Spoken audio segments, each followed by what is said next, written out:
আসসালামু আলাইকুম। বাংলাদেশ বেতার সিলেট সংবাদ পড়ছি মোহাম্মদ ফয়সল উদ্দিন। যথাযোগ্য মর্যাদা ও উৎসাহ উদ্দীপনার মধ্য দিয়ে আজ সশস্ত্র বাহিনী দিবস উদযাপিত হচ্ছে।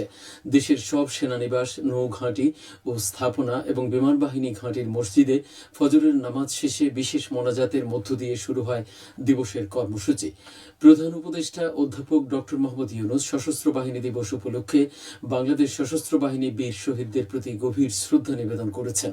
তিনি আজ সকালে ঢাকা সেনানিবাসের শিখা অনির্বাণে পুষ্পস্তবক অর্পণ করেন। এরপর স্মৃতিস্তম্ভের ভিজিটর বইতে স্বাক্ষর করে শহীদদের বীরত্ব আত্মত্যাগের প্রতি গভীর শ্রদ্ধা জানান। 1971 সালের এই দিনে মহান মুক্তিযুদ্ধ চলাকালে সেনা, নৌ ও বিমান বাহিনীর সমন্বয়ে বাংলাদেশ সশস্ত্র বাহিনী গঠিত হয়। ওই সময় সশস্ত্র বাহিনীর সদস্যরা পাকিস্তানি হানাদার বাহিনীর ওপর সর্বাত্মক আক্রমণ শুরু করেন, যা মুক্তিযুদ্ধের চূড়ান্ত বিজয় ত্বরান্বিত করে। বাংলাদেশ স্বাধীন হওয়ার পর থেকে প্রতি বছর 21শে নভেম্বর সশস্ত্র বাহিনী দিবস হিসেবে পালিত হচ্ছে।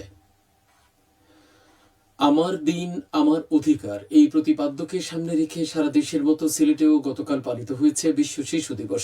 বিশ্বজুড়ে শিশুর অধিকার সুরক্ষায় 1959 সালের 20শে নভেম্বর জাতিসংঘ শিশু অধিকারের ঘোষণাপত্র জারি করেছিল এবং 1989 সালের এই দিনে শিশু অধিকার সংক্রান্ত সনদ গৃহীত হয়েছিল। সেই থেকে প্রতি বছর 20শে নভেম্বর বিশ্ব শিশু দিবস হিসেবে পালিত হয়ে আসছে। শিশুদের অধিকার, শিক্ষা, স্বাস্থ্য, নিরাপত্তা, উজ্জ্বল ভবিষ্যৎ নিশ্চিত করার গুরুত্ব নিয়ে এই দিবস সারা বিশ্বে উদযাপিত হয়। শিশুরাই পৃথিবীর ভবিষ্যৎ।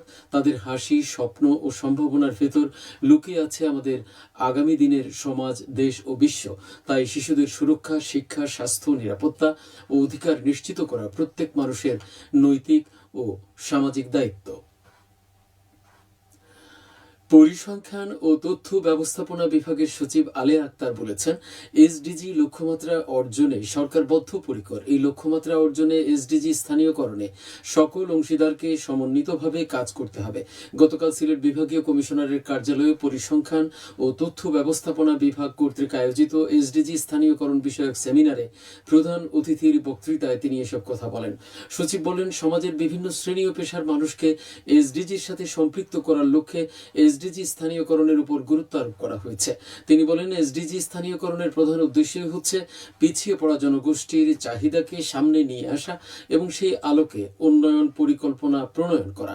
স্থানীয় সংস্কৃতি, পারিপার্শ্বিকতা ও চাহিদা বিবেচনায় নিয়ে উন্নয়ন পরিকল্পনা গ্রহণ এসডিজি স্থানীয়করণের ক্ষেত্রে সবচেয়ে গুরুত্বপূর্ণ। এ সময় তিনি এসডিজি লক্ষ্যমাত্রা অর্জনে সিলেটে পতিত জমি শতভাগ আবাদ, চা বাগানের শিশুদের শতভাগ শিক্ষার আওতায় আনা এবং পর্যটক বাড়াতে রাস্তাঘাট ও অবকাঠামো উন্নয়নে সংশ্লিষ্ট কর্তৃপক্ষকে নির্দেশনা প্রদান করেন।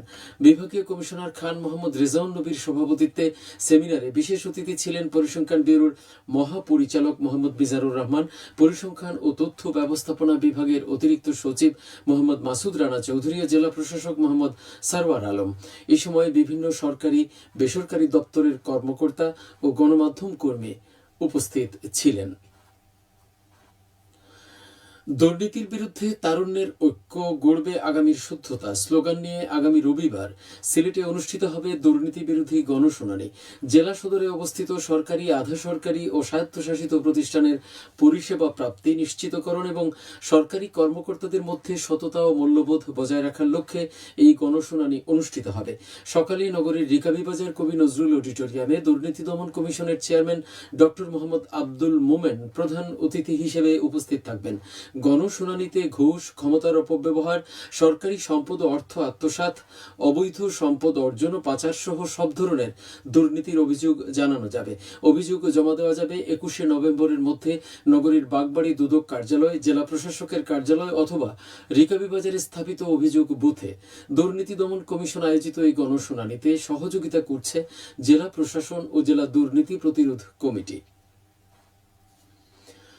স্বাস্থ্যসেবার মানোন্নয়নে সভা অনুষ্ঠিত হয়েছে গতকাল সুনামগঞ্জ জেলা সদর হাসপাতালে। সভায় প্রধান অতিথি ছিলেন হাসপাতালের তত্ত্বাবধায়ক ডাক্তার মোহাম্মদ মাহবুবুর রহমান। সভায় চিকিৎসক, সেবিকা, রোগী, রোগীর স্বজনরা উপস্থিত ছিলেন। সিলেট সীমান্তে বিপুল পরিমাণ চোরাই পণ্য জব্দ করেছে বর্ডার গার্ড বাংলাদেশ। গতকাল জৈন্তাপুর ও কানাইঘাট সীমান্তে পৃথক অভিযান চালিয়ে এসব পণ্য জব্দ করা হয়। এর মধ্যে রয়েছে ভারতীয় জিরা, পেঁয়াজ, গবাদি পশু। চোরাই পণ্য বহনকারী একটি ট্রাক, 2টি ইঞ্জিন চালিত নৌকা ও 2টি পিকআপও জব্দ করা হয়। মালামালের মূল্য প্রায় 1.5 কোটি টাকা।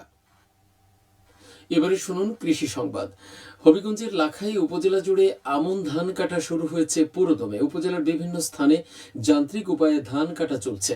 ধান কাটা, শোকনো এবং গোলাজাত করতে ব্যস্ত সময় পার করছেন কৃষক কৃষানীরা। চলতি মৌসুমে রোপা আমন ধান আবাদের লক্ষ্যমাত্রা 5,780 হেক্টর। এর মধ্যে হাইব্রিড জাতের ধান শতকরা 30% এবং উচ্চ ফলনশীল জাতের ধান শতকরা 70% আবাদের আওতায় আনা হয়েছে। সবশেষে আবহাওয়া।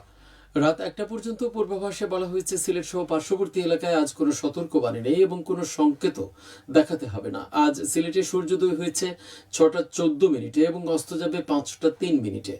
সংবাদ শেষ হলো। আমাদের পরবর্তী স্থানীয় সংবাদ প্রচারিত হবে বিকেল 4:30টায়।